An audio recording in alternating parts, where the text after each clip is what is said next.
Soy un enfermo, un hombre malo. No hay nada de atrayente en mí. Creo que mi hígado anda mal, pero en verdad no sé absolutamente nada acerca de mi dolencia. Ni siquiera estoy muy seguro de cuál es. No estoy bajo tratamiento, y nunca lo estuve, aunque siento gran respeto por la medicina y los médicos.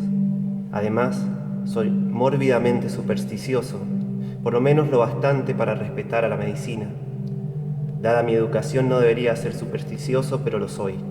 No, yo diría que rechazo la ayuda médica nada más que por espíritu de contradicción. No espero que me entiendan esto, pero así es. Por supuesto, no puedo explicar a quién trato de engañar de esta manera. Tengo plena conciencia de que no me es posible perjudicar a los médicos impidiendo que me curen. Sé muy bien que el perjudicado soy yo y nadie más, pero de cualquier manera, solo por malicia me niego a aceptar su ayuda. Me duele el hígado, magnífico, que siga doliendo. Bueno, pequeña introducción a un gran texto de Dostoyevsky, el autor que nos reúne, el autor fuego que nos reúne, siempre jóvenes, parafraseando una canción de Smashing Pumpkins. Un gran autor de la literatura rusa, pero que creo que podría ser considerado una literatura en sí misma, con ese autor simplemente. Muy imbuido en su tiempo, muy imbuido en las ideas radicales que fueron apareciendo. Acuérdense que estamos hablando de un escritor que hizo su obra en pleno siglo XIX, revolviéndose esta idea del siglo XIX con las del siglo XVIII. Por lo tanto, eh, fue resultado de esa gran convulsión y esa revuelta entre ideas antagónicas, las cuales se van a ver presentes en toda su obra. Y esta obra me parece que es un buen acicate para entrar en la lectura de él, tanto por la extensión, tanto por la forma directa en que encarna el discurso.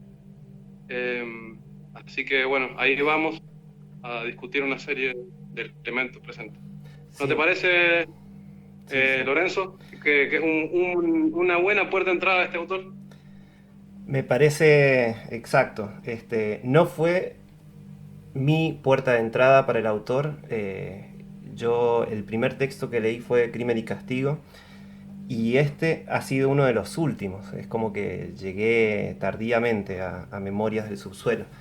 Pero sí, sí coincido que por la extensión, solamente por la extensión, porque si es por el fuego y por la intensidad y sobre todo el nivel de interpelación que tiene el texto con el lector, también podría recomendar Crimen y Castigo para empezar, o inclusive la novela El Jugador, y me atrevería inclusive a decir que gran parte de la obra de Dostoyevsky es una gran puerta de entrada para, para la obra de Dostoyevsky, por más extraño y paradojal que suene. Pero claramente este texto, por sus pocas páginas, sus apenas 100 ciento y monedas de páginas, nos abre un mundo, ¿no?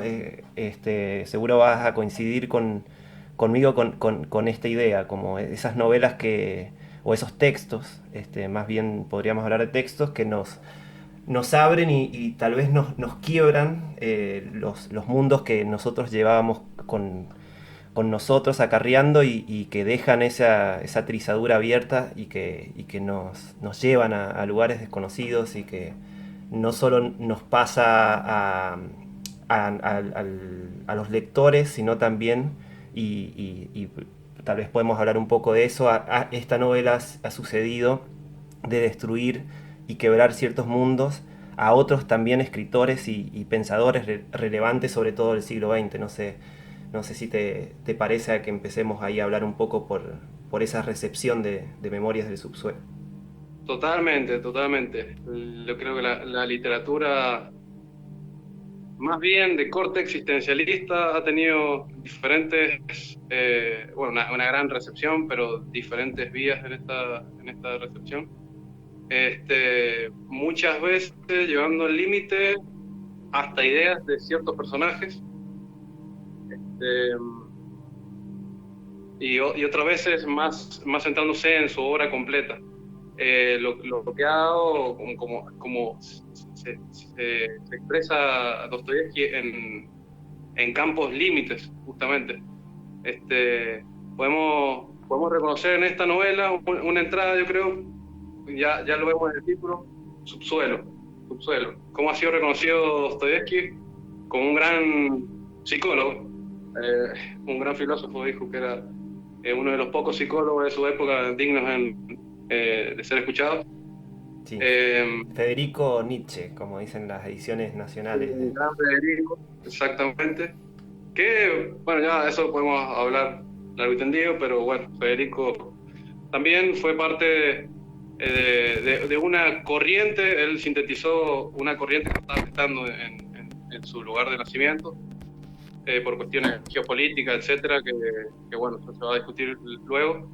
Eh, y bueno, los grandes, la gente que expresó con mayor ahínco esto fueron los franceses, desde los existencialistas a los pre-existencialistas, como allí, bueno, hablando subsuelo, acá tenemos la gran tendencia psicologista que es discutible, es discutible.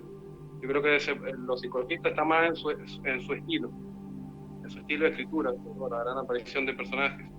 Este, y otra gran beta que él abrió, que es un cristianismo totalmente sui generis. Ustedes pueden leer a Dostoyevsky y van a indagar un poco en la biografía para entender que él es cristiano, además de que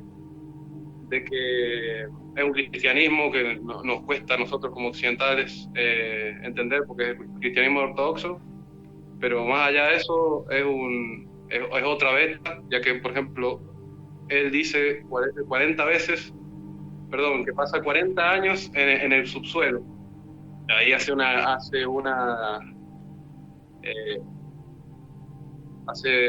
una referencia a bíblica, de los 40 años en el desierto, subsuelo, inconsciente con el desierto, la contradicción. Ahí podemos ver otra parte influyente suya, que esta parte muchos de los existencialistas más conocidos no la hacen aparecer.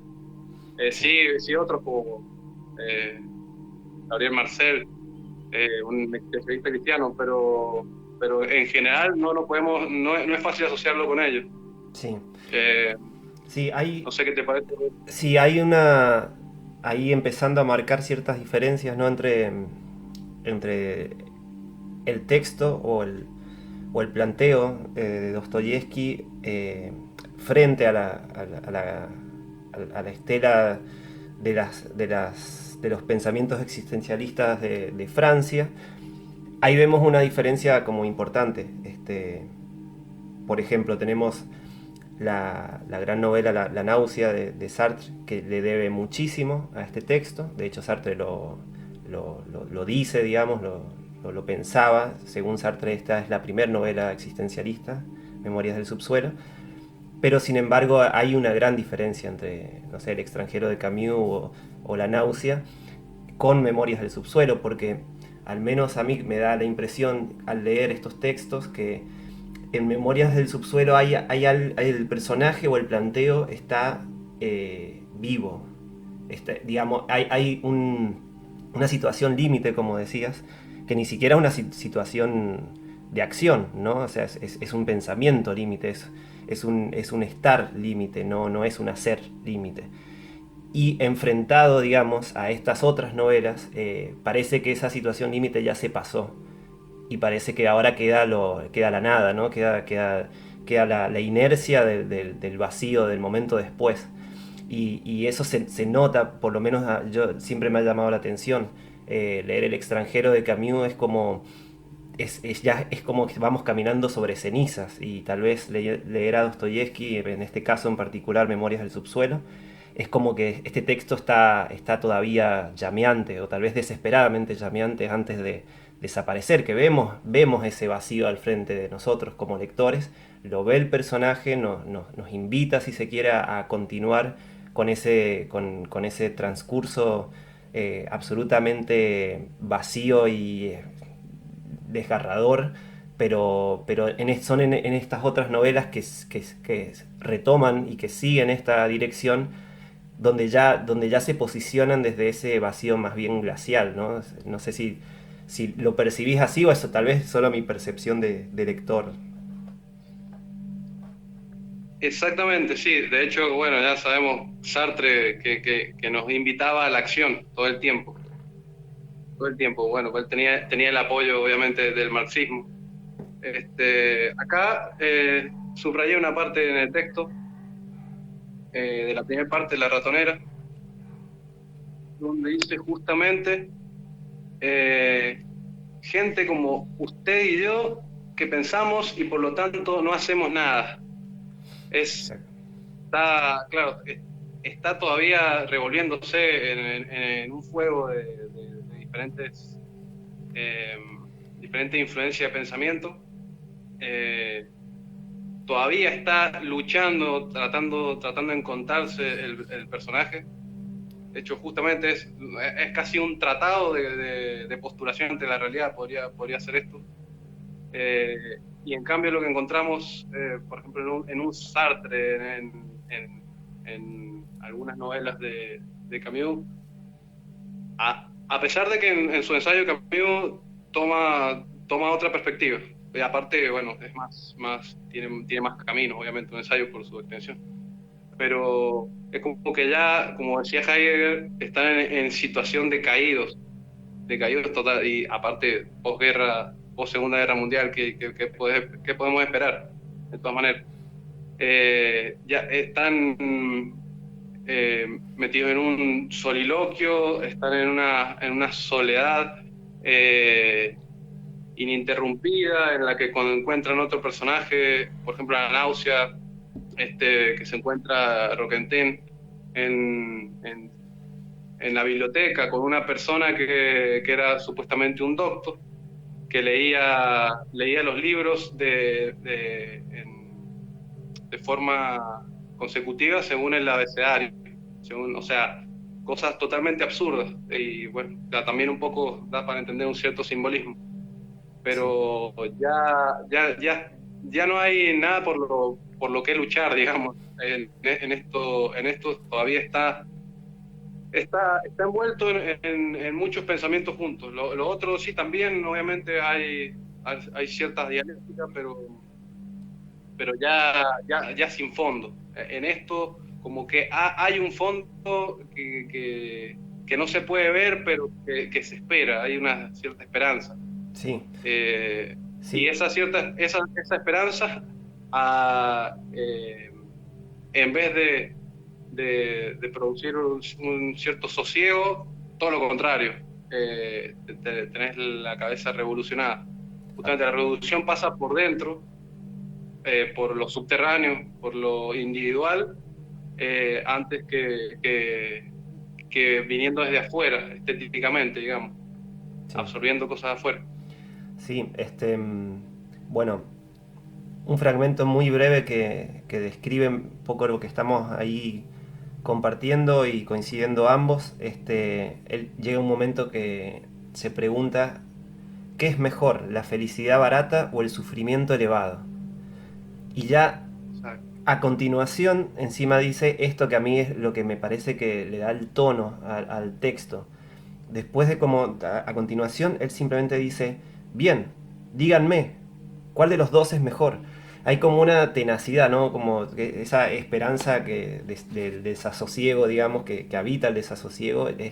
Hay como esa urgencia, ¿no? O sea, no es un texto que esté escrito desde cierto planteo filosófico, pero sin ese titubeo del ansia, ¿no? Bueno, una de las otras claves que tiene este texto, que tiene cierta relación con lo psicológico, pero tal vez más bien es un planteo, ¿no? Es una posición en el mundo.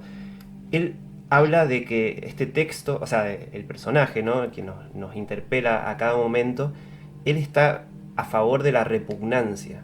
Y ese estado o esa sensación que podemos tener nosotros al estar leyendo a alguien que esté, digamos, propagando y esté aceptando, e incluso por momentos esté buscando situaciones repugnantes, pero a nivel profundo. No estamos hablando de cuestiones, no sé, escatológicas o acciones físicas que puedan generarnos en los sentidos el fenómeno de la repugnancia, sino la repugnancia más bien existencial. Este, y es en este texto donde para mí me sigue interpelando de una forma muy fuerte, porque es un texto del siglo XIX. O sea, la Primera, Segunda Guerra Mundial todavía no existían, y sin embargo podemos leer este texto con cierto tono de peligro, ¿no? O sea, son esas novelas que más que envejecer parece que se van afilando, ¿no? Con el tiempo, que nos van apuntando cada vez más incisivamente. Y creo que tal vez es eso lo que puede hacer que textos como estos tal vez vayan a perdurar. No sé si del modo que cierta historia o no sé, cierta historia oficial quisiera, pero realmente este texto sigue marcando ahí como las zonas bajas, ¿no? De las sensaciones que tenemos a cada instante. No sé si te parece, o tal vez mi lectura es un poco, tal vez demasiada vívida, y lo lees más desde un texto, desde un planteo filosófico, si se quiere, más prolijo. Sí, sí, a ver, ahí ya este tema. Me parece justamente la irrupción de este texto es la impronta que tiene. Él aclara que es para un público, o para ningún público en realidad. No, ahí Sí, resuena el claro, gran Nietzsche. Zaratustra. Este texto es para todos y es para nadie. Que podemos, nos tira ideas sobre qué puede ser el individuo, plantearnos qué puede ser el individuo. Primero, eso. Segundo, la, esta náusea que resuena, ahí nos puede llevar a cierto existencialismo, que yo no sé si estoy de acuerdo con leerlo de manera existencial. De hecho, bueno, eso lo vamos a dar después. Eh, ¿Qué pasa? Esta náusea que a veces hasta la busca y busca causarla en lo demás, a veces es polisémica, y eso es lo que le da un drama muy excitante e inquietante al texto, Ujú. porque a veces lo busca causar en lo demás, pero podemos tener muchas interpretaciones, porque a veces lo busca causarlo y sin embargo, por ejemplo, el diálogo con la prostituta es como que eh, se arrepiente y trata de ir por un lado más tierno, una cierta pedagogía del amor, la expresa, un amor abierto, obviamente. Ahí vemos lo abierto en estas filosofías, o que nos puede llevar a la filosofía. Sí. Eh, ¿Qué más? Después a veces da la impresión que los otros le dan asco, o no sé si asco, no sé si llegará a eso, pero va por ahí. Eh, y da la impresión de que, como dice, alguna persona tiene que interesarse solamente en uno mismo. Él dice en una parte, al principio, que una biografía realmente bien escrita debería hablar como de uno mismo, solamente uno mismo, como para poder ser un hombre Sí. considerado bien puesto, digamos, socialmente. Sí, Entonces, a veces sí, da sí. la impresión de que de que él no coincide con ese asco, pero lo ha rumiado tanto que lo quiere llevar al límite y ponerse el asco que ve afuera encima suyo, a veces como una condena o una humillación a sí mismo y otras veces para reflejarle el asco que le dan los demás. Entonces esos vaivenes le dan un brillo impresionante a la novela. Sí, lo que esta palabra que andábamos ahí buscando, esa diferenciación de este personaje con los otros, ahí sí podríamos hablar de los otros en general, digamos, es poco importante. Los personajes que habitan esta novela es una prostituta, pero que aparece, se llama Lisa, que aparece en un lugar casi por casualidad. En realidad ni siquiera ella, digamos, el personaje aparece por casualidad ahí. Y otros personajes más que él se ensaña absolutamente sin sentido, o tal vez por nimiedades que van creciendo en su conciencia. Y ahí es donde quiero llegar. Una de las tesis principales de este texto, que él mismo lo dice en las primeras páginas, en el texto de la ratonera, es que la conciencia es una enfermedad. Ese es el punto clave para este texto, y a su vez el punto de dolor de este personaje. O sea, porque el ser consciente es ser consciente del dolor de la rotura. Bueno, es bien sabido, no vamos a hablar, tampoco nos interesa, no sé si a vos, Nico, pero no nos va a dar el tiempo para ahondar por ahí en los datos biográficos. Pero bueno, este texto fue escrito desde una situación, desde varias situaciones, inclusive de mucho dolor para Dostoyevsky. Entonces él empieza a mezclar y mechar esta situación. Y en este texto él piensa que los seres, digamos, conscientes, que por momentos este personaje no tiene ningún problema en decir que él es más inteligente que todos los demás, etcétera. Eso es lo que nos hace, o nos hace a nosotros que estamos leyendo el texto, absolutamente infelices. Y la única forma de felicidad es evitar la estupidez, y eso sí lo dice así literal. Entonces, hay en esa lucha, digamos, de desprecio, pero a su vez de envidia, si se quiere, ¿no? O sea, de ese tipo de rechazo hacia lo que lo rodea, pero a su vez, digamos, hay esa añoranza por ser los demás, por ser esos otros. Y creo que en este texto hace que esa ambivalencia, ese péndulo anímico vaya girando, o sea, vaya moviéndose constantemente, y que lleve no solo al personaje, sino también a nosotros como lectores a tener una relación totalmente contradictoria. Eh, no sé si es un texto que busque que nos identifiquemos con el personaje, eso ya queda en cada uno, pero sí claramente podemos coincidir la mayoría de que la posición del lector con el personaje sí va modificándose y va contradiciéndose página a página. Inclusive la relación con esta prostituta Lisa, al principio es como bien mencionás, Nicolás, de cierta ternura y busca ayudarla y darle un abrigo de todo tipo, y después en la siguiente ocasión cuando la encuentra la desprecia de una forma totalmente, no sé, inconmensurable. Entonces como no es un texto, porque iba a decir no es un personaje, pero en realidad no es un texto que esté estable. Y lo digo como un logro, lo digo como un logro de texto. Hay pocos textos que nos puedan dar esas otras sensaciones. Por ahí hay momentos en las grandísimas novelas, no sé, algunas novelas del romanticismo como Los Miserables, que también logran hacer eso, ¿no? Compartir esa inestabilidad que nos prende así fuego a los lectores, pero bueno, claramente es un logro en una obra. No sé qué pensás.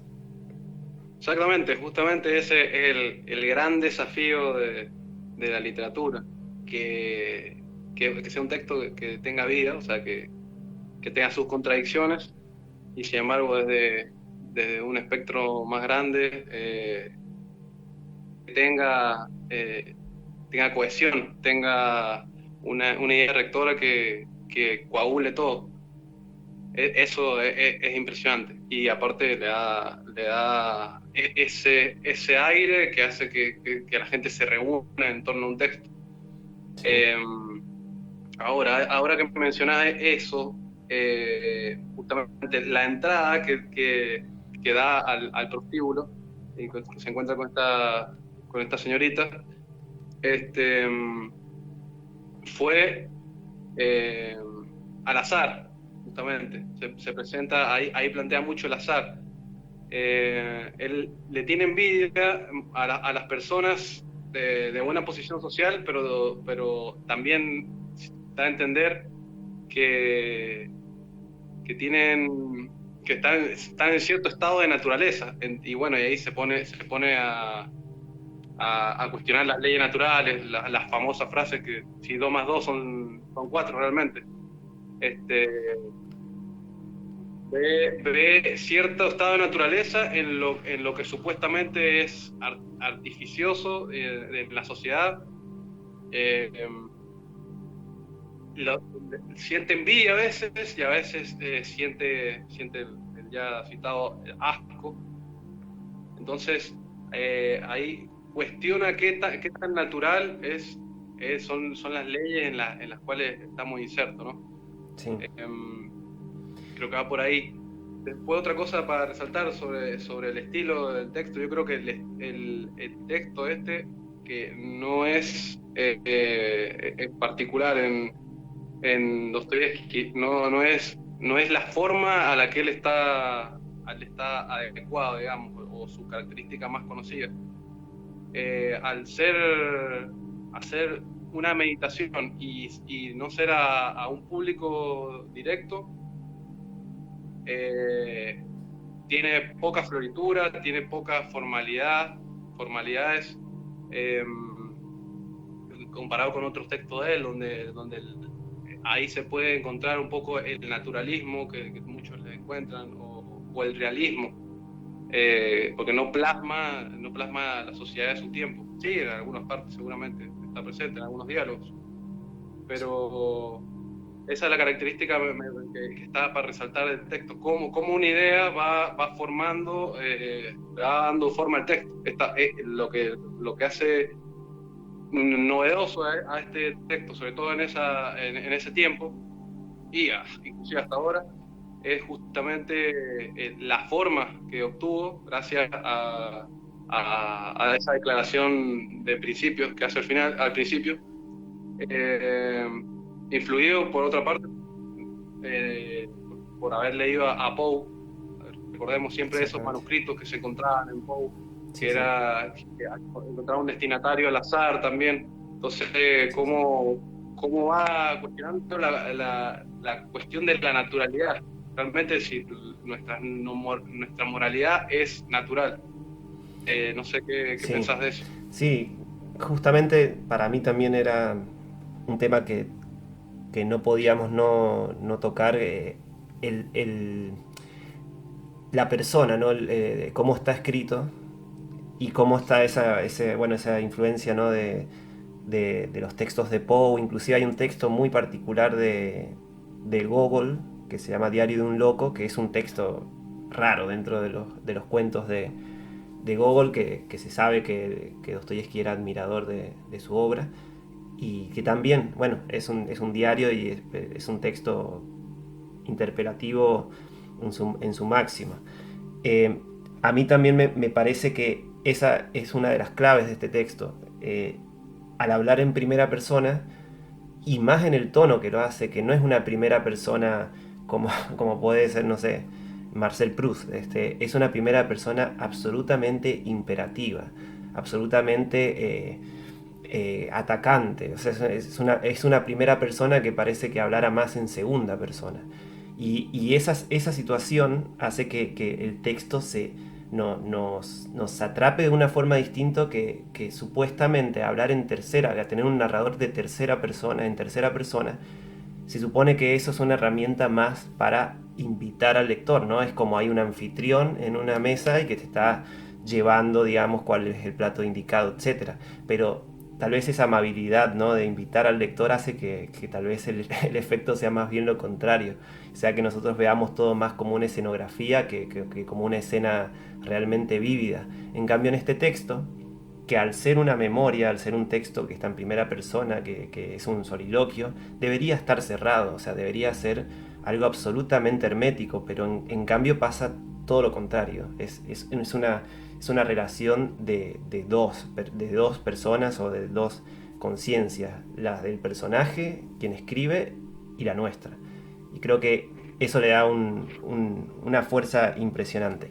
Pero quiero sumar algo que te quería preguntar qué te parece, porque eso es lo que yo leo del texto, pero estamos dejando de lado tal vez un detalle que puede ser menor, digamos, pero tal vez no, que puede interesarles a algunos y a otros no, que es cómo se posicionaba Dostoyevsky frente a este personaje, frente a ya frente a esta postura de texto.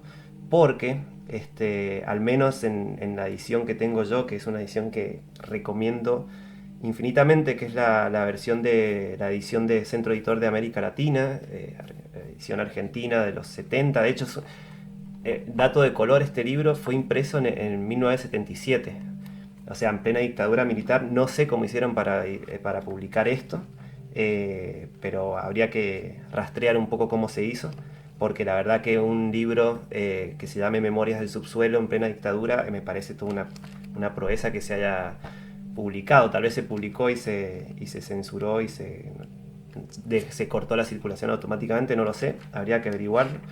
Pero, volviendo, Dostoyevsky en este texto, la voz de Dostoyevsky, o sea, firmando Fedor Dostoyevsky, abre y de alguna forma cierra el texto. Y al principio, les leo, digamos, directamente, dice: ni falta hacer decir que tanto estas memorias como su autor son ficticios. No obstante, gente como el autor de estas memorias puede existir en nuestra sociedad, y en verdad existe, si pensamos en las circunstancias en que ésta se ha formado. Y sigue un poco el texto, pero al final, el texto, digamos, la memoria se autotermina, porque el personaje termina de una forma como estábamos viendo que venía a la mano, que es básicamente como un estallido, de decir, bueno, basta, hasta acá llego, hasta acá escribo. Pero después se agrega un último párrafo que dice, y que eso entendemos sería la misma voz de Dostoyevsky, que dice: en verdad las memorias de este mercader de paradojas no terminan aquí. No pudo resistirse y continuó escribiendo, pero en nuestra opinión es mejor ponerles punto final. Entonces, ¿qué significa esta voz de Dostoyevsky de alguna forma aclarando que este personaje es ficcional, pero puede existir? Y sobre todo también es dar ese cierre, como diciendo, de alguna forma como poniendo las manos para tapar un poco la visión entre el lector y lo que se dice en el texto. No sé si me explico. ¿Qué pensás de esa posición, tal vez de esos avisos o esos recaudos, o esa cierta hasta precaución, tal vez de que los lectores no confundamos a la voz del texto con la voz de Dostoyevsky? No sé qué pensás. Bueno, tremendo, porque encima el texto no es un final abierto, para No. nada, y sin embargo lo deja abierto. Eh, eso lo que me pareció bastante antimoderno. Yo creo que lo que quiso decir, básicamente, que eso va a seguir atravesando toda su literatura, la que está por venir de él.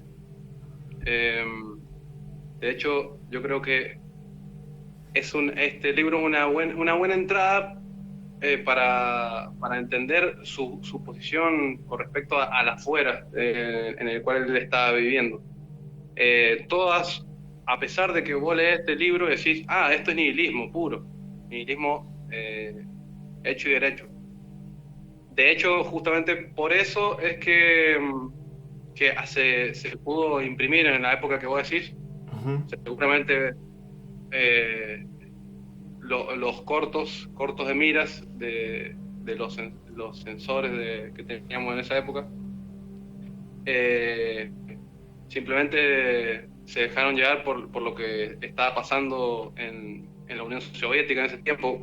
Dostoyevsky no estaba bien visto directamente. Primero porque tenía un cristianismo, o sea, una base religiosa, pero yo creo que no, de todas maneras, una religión muy abierta y yo creo que está vinculado a su cierto existencialismo, podríamos decir, que se podría anclar también con amar las consecuencias, aceptar su facticidad, que se puede ver muy bien en el concepto de amor fati de Nietzsche, de estar abierto a lo que hay y hacer con lo que hay lo que se puede, básicamente. Es decir, no dejarse llevar por la vinculación social del momento, que puede estar regida por el determinismo, por el darwinismo, por lo que sea, pero bueno, hay que convivir con eso y sacarle provecho, digamos, lo más que se pueda. Vivir en lo abierto, básicamente. Sí. Eh, es por eso que se puede encontrar cierto nihilismo, y esa es la parte que a mí no me resuena con leerlo en clave filosófica. Sí, como existencia o fin después de haber transitado el existencialismo filosófico, yo creo que sí, se puede ver reflejado en la forma de existencia de Dostoyevsky. Eh, pero justamente el fin del, del existencialismo es denunciar el nihilismo, justamente. Ah, porque le da la puerta de entrada a la filosofía de lo abierto, es decir, del conflicto nunca resuelto, del conflicto por el conflicto mismo, para profundizar, justamente. Lo que él plantea básicamente es seguir predispuesto a seguir ese conflicto de una manera como para purificarse, hace cierto halago a la humillación ahí, como para resguardarle un espacio a, a, a ese centro vacío que es el que expulsa todas las verdades provisorias, que al fin y al cabo no son verdades, pero que dejan enriquecer la existencia en sí mismo. Yo creo que esa es mi lectura filosófica, no filosófica, eh, o filosofal, digamos. Digamos, es una existencia que te acerca y te expulsa a la vez del existencialismo. Eh, pero detrás de eso hay una base tipo trascendentalista, como lo veían los trascendentalistas de Estados Unidos, eh, del noreste, básicamente, como dice Borges, todo nació en el noreste de Estados Unidos, no en todo Estados Unidos, y dejando de lado la parte política de Emerson y toda esta gente que deja mucho que desear, digamos, a pesar de tener un resguardo en lo abierto, políticamente eran muy cuestionables. Entonces, creo, ahí va mi postulado sobre Dostoyevsky en cuanto a la lectura de los existencialistas. Eh, dio mucho que pensar y no se lo puede resumir en ciertas teorías. Va a seguir estando ahí y hay que dejarlo que esté ahí para que nos siga interpelando. No creo que se pueda, no creo que sea agotable la literatura de Dostoyevsky. Bueno, y está bueno como para ir cerrando, porque me queda grabado lo que decís, esto de que no puede ser resumido, ¿no? Creo que en otras conversaciones coincidimos mucho con esta cuestión de que de lo conciso de su obra, ¿no? Y de lo interminable y, no sé, totémica que es la obra de Dostoyevsky, que como lectores, por lo menos yo y creo que también vos, nos perdemos, no sabemos muy bien por dónde arrancar, o no sabemos, por ejemplo, la pregunta que tienen muchos lectores ansiosos, que es como, bueno, ¿cuál es la obra maestra? ¿Sí? Crimen y Castigo, los hermanos Karamazov, El Jugador, o sea, y empiezan a salir nombres, pero hay alguien que leyó toda la obra te dice, no, pero la mejor obra es El Idiota, y después lees Un Pensador y Camus te habla de, no sé, de un texto, de uno de los relatos, y es como, la verdad que se transforma en una obra laberíntica y a su vez no, o sea, tal vez es como lo más sencillo del mundo, es como cualquier página de Dostoyevsky va a darnos algo del fenómeno de que nos produce leerlo. Exactamente, sí. Por ahí es muy simplista buscar la obra maestra, eso queda a criterio de cada uno, aunque bueno, ya sabemos los academicismos no siempre tratan de ubicar ciertas cosas para resumir, para sintetizar. Pero yo creo que este autor no se puede resumir a eso. Y sí, la obra de él es extensísima, por eso me hace ruido cuando vos ves un documental, no solamente de Dostoyevsky, de todo, que como que estaba perdido en el juego, o que era un enfermo, que tenía, reducirlo a sus problemas personales y que gracias a eso Sí, sí. se puede escribir. Realmente que eso es lo que se encuentra. Generalmente cuando vos vas a buscar un escritor, a Poe, a resaltar el malditismo no en el sentido de Verlaine, el malditismo social, digamos. Eh, la crítica que más circula va a eso. Entonces, creo que no suma para nada. En este autor tiene una obra extensísima. Eh, esta parte de subsuelo, creo que atraviesa toda la obra, desde principio a final. Inclusive, bueno, ya sabemos que él fue uno de los, ya por su pueblo, obviamente, por su pueblo, apareció la idea de populismo, él lo encarnó en sus primeras novelas.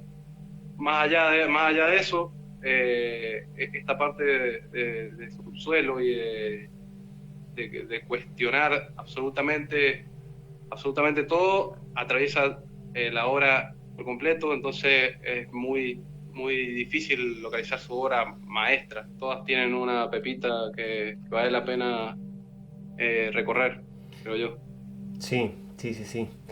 Así que bueno, nada, nos vamos ahí con invitaciones más. Vamos a cortar esta conversación, así nos vamos a leer los libros que nos faltan leer. Nico, qué querés leer de Dostoyevsky que no hayas leído? Que es lo siguiente. Lo siguiente para leer Dostoyevsky. Y las grandes obras esas que decía la gente, eh, he recorrido. A mí realmente lo que más me interesaría es conocer su entorno social, por lo tanto, y su gestación. Son las primeras novelas, lo que más me interesa. De todas maneras, hay una novela que no se considera obra maestra por la crítica, pero sí por todos los lectores y escritores eh, que han adorado a Dostoyevsky y por los cuales yo he llegado. Para mí la obra capital es Los endemoniados o Los demonios. Hay una edición hermosa y con un prólogo hermoso de Borges, en la colección personal de él, que yo creo que esa colección ha sido un regalo A a las todos. próximas generaciones. Sí, sí, sí. Porque los libros que aparecen ahí sí obviamente son de su agrado, pero no todos son de su preferencia. Por ejemplo, sabemos que él amaba y había querido ser Raskolnikov, decía él siempre, y en Crimen y Castigo no está Los demonios. Claro. Después, Henry Miller también me hizo profundizar mucho, y lo existencialista en Los demonios. Pero yo creo que esa obra está, digamos, en la cima porque es extensa y plantea todas sus preocupaciones.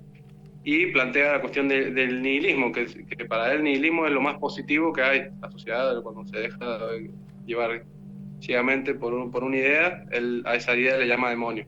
Entonces, esos son los demonios.